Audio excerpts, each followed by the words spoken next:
ഞാൻ ഒരു കാര്യം നിന്റെ അടുത്ത് പറയാം, നീ വേറെ അടുത്തത് പറയരുത്. ഞാൻ ആരടുത്ത് പറയാൻ? ഉമ്മയെ കൊണ്ട് സത്യം ഇട്ടാണ്. എന്റെ പെറ്റുമ്മ സത്യം. നമ്മളോട് കോളേജിൽ പഠിച്ച ലക്ഷ്മിയില്ലേ, അവക്ക് എന്നെ ഇഷ്ടമാണെന്ന്.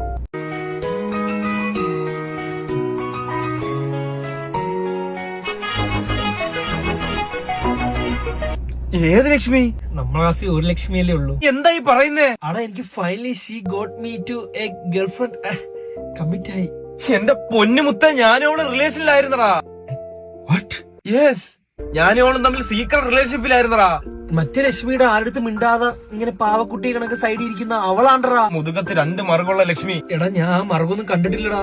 നീ എന്റെ അടുത്ത് പറയാത്ത എന്താ ഈ റിലേഷൻഷിപ്പിന്റെ കാര്യം? ഇന്ന് രാവിലെ അങ്ങോട്ട് ആയേ ഉള്ളൂ. അതിനിടയ്ക്ക് ഞാൻ അറിഞ്ഞ നീ ഇവിടുത്തെ ചാറ്റ് ചെയ്യുന്ന മുന്നേ എന്റെ അടുത്ത് പറഞ്ഞുകൂടായിരുന്നാ? എന്റെ അടുത്ത് പറഞ്ഞിട്ടുള്ള ഏത് കാര്യമാണ് നടന്നിട്ടുള്ള എന്റെ ജീവിതത്തിൽ? ആരെങ്കിലും ഒരുത്തിയെ നീ വെറുതെ വിട്ടുണ്ടോ ക്ലാസ്സിൽ? അത് വിട്. നീ വേറൊരു കാര്യം അറിഞ്ഞാ? ഇല്ല, പറ. നമ്മളെ 10ാം ക്ലാസ്സിൽ പഠിപ്പിച്ച പാർവതി ടീച്ചറല്ലേ, ടീച്ചറിന്റെ ഭർത്താവിന് വേറൊരു ബന്ധമുണ്ടെന്ന് ന്യൂസ് കിട്ടുന്ന അനുസരിച്ച് ഞാൻ നിന്നെ അപ്ഡേറ്റ് ചെയ്യാം. ഡ്രൈവർ മാമയില്ലേ, അങ്ങനെ മോള് ഒളിച്ചോടി കേട്ടോ. അത് ഞാൻ അന്നേ നോട്ട് ചെയ്തതാണ്. അവള് പോകുമെന്ന് എനിക്ക് അറിയായിരുന്നു. അജ്മൽ ഒരു സമയത്ത് 3 പെൺകുട്ടിയെ നോക്കിയെന്ന് പറഞ്ഞു, അത് 3 പിടിച്ചടാ. അതവന്റെ അഹങ്കാരമുള്ള അങ്ങനെ തന്നെ വേണം അവന്.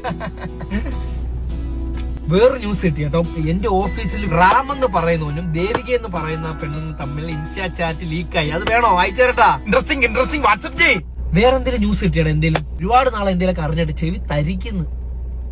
സത്യം, എന്റെ നാക്ക് കിടന്ന് കുഴയുന്ന എന്തേലും ഇങ്ങനെ പറയാൻ വേണ്ടിട്ട്. ഒരു പെണ്ണും ചെറുക്കനെ നിൽക്കുന്നു, അവരെ പറ്റി കുറ്റം പറഞ്ഞാലേ ഉമ്മ വയ്ക്കുന്നടാ.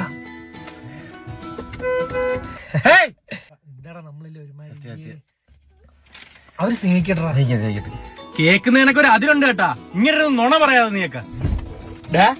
നീ പെണ്ണേഴ്സായിട്ട് റിമാൻഡ് ആയിട്ട് നീ ഒളിച്ച് എന്റെ വീട്ടിൽ നിൽക്കുകയാണ് കേട്ടല്ല. എന്നിട്ട് അവരുടെ താളം വിടുന്നു. അറിയിടാ, നമ്മളൊക്കെ ചുമ്മാ ഡയലോഗ് വിടൂ, ജീവിതത്തിൽ കാണിക്കൂല. സത്യം.